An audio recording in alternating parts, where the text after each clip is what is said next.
Bonjour pasteur. Bonjour. Pourquoi dans des églises, il y a plusieurs pasteurs qui sont riches alors que les brebis sont pauvres? Ok, j'ai tellement suivi ce genre de questions et ce genre d'interrogations. J'ai suivi beaucoup de gens vraiment parler autour de cela. La question est d'abord de savoir pourquoi est-ce que les gens seraient vraiment dérangés du fait qu'un pasteur soit riche? Ça, c'est le premier point. Et où est le mauvais là-dessus? Alors que la Bible parle, la plupart des grands hommes que Dieu a utilisés, ils étaient des hommes riches. Mais on n'a jamais parlé de ça. Prenons d'abord le cas d'Abraham. La Bible dit dans le livre de la Genèse, Genèse 13, verset 2, on dit « Abraham était très riche en bœufs et tous les autres animaux qu'il avait. » Mais on n'a jamais dit que non, bon, Abraham n'est plus l'enfant de Dieu. Abraham, c'est mauvais qu'il soit riche, tout là.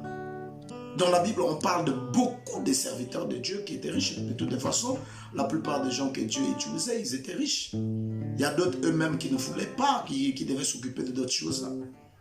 Donc, il faudrait qu'on enlève d'abord. C'est très souvent, je remarque que cette situation est plus en Afrique.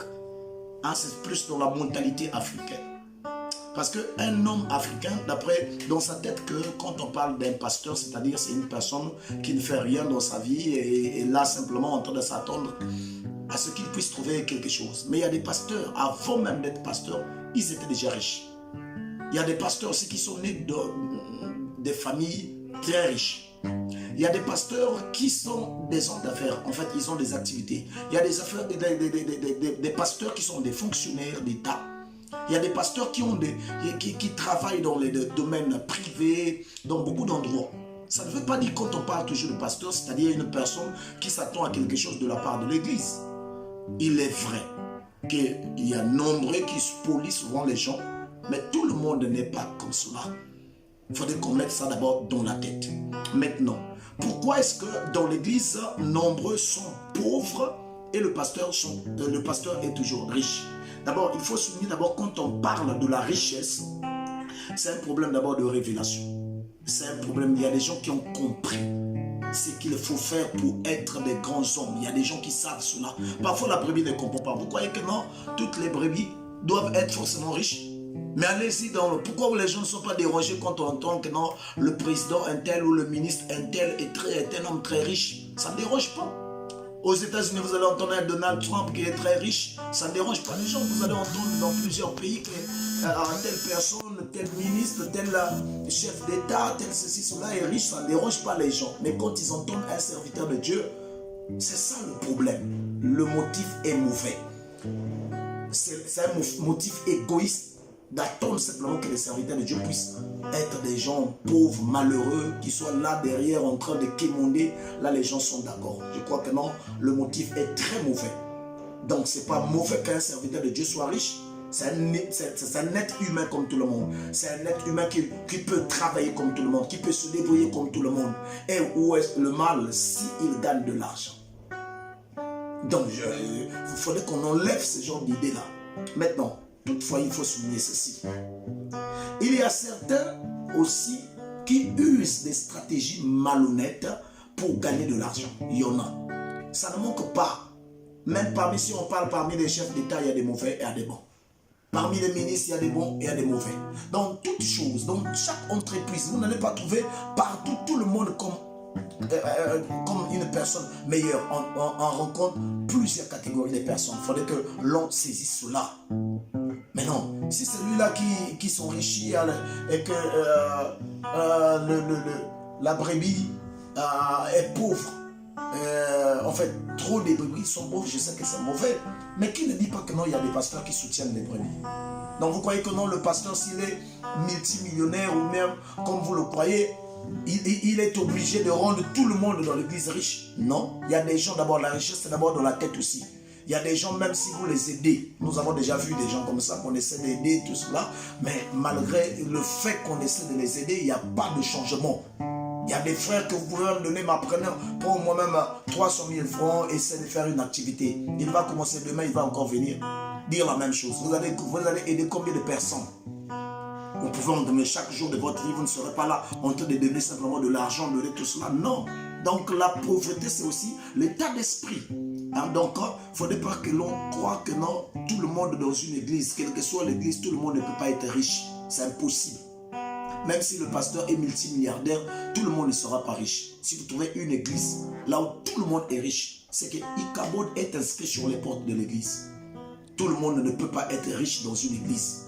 Vous voyez, on ne peut pas être ainsi.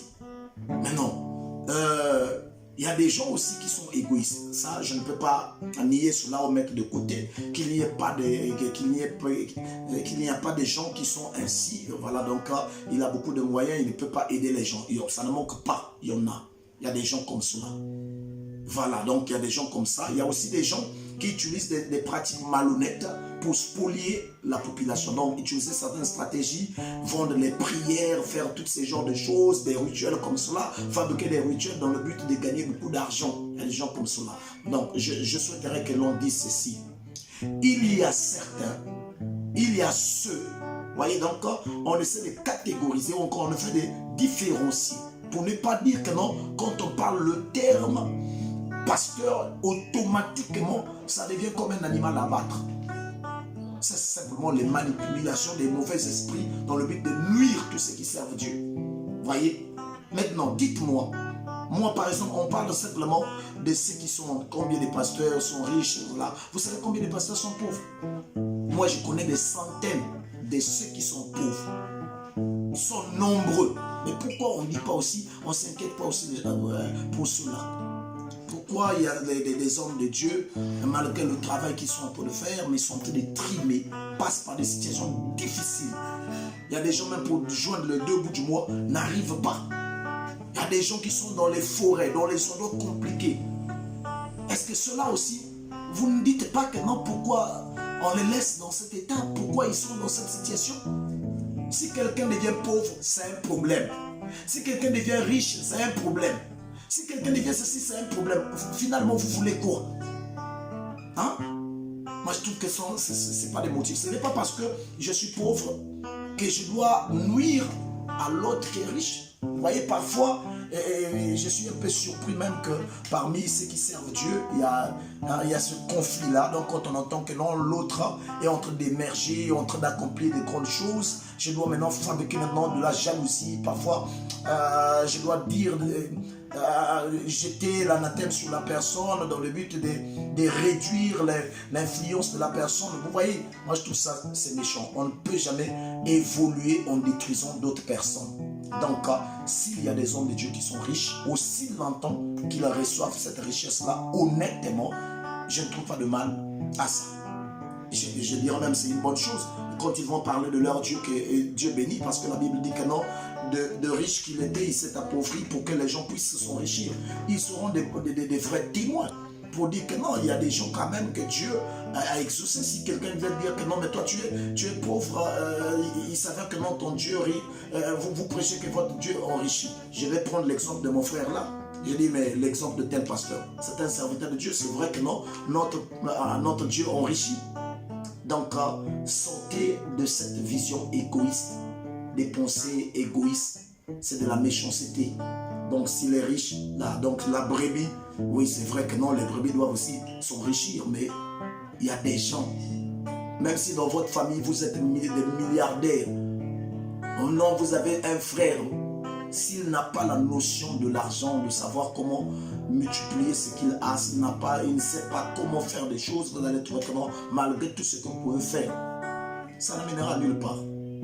Donc, là, il n'y a pas de mal à cela aussi longtemps qu'un homme de Dieu reçoit son argent honnêtement. Mais non, si de sa richesse, en fait, la richesse qu'il a trouvée, il n'arrive pas à aider les gens, cette personne rendra compte à Dieu elle-même. Ça ne sera pas à moi de juger cette personne-là. D'ailleurs, la Bible ne me demande pas de les juger.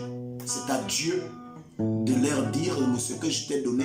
Qu'est-ce que tu as fait avec cela? Donc, c'est un peu cela. Donc, changeons notre manière de voir les choses, surtout nous qui sommes en Afrique. Notre conception égoïste, notre haine freine l'évolution, freine le développement d'une nation, d'un groupe. en toutes choses. Voilà, c'est un peu ce que je peux dire. Merci.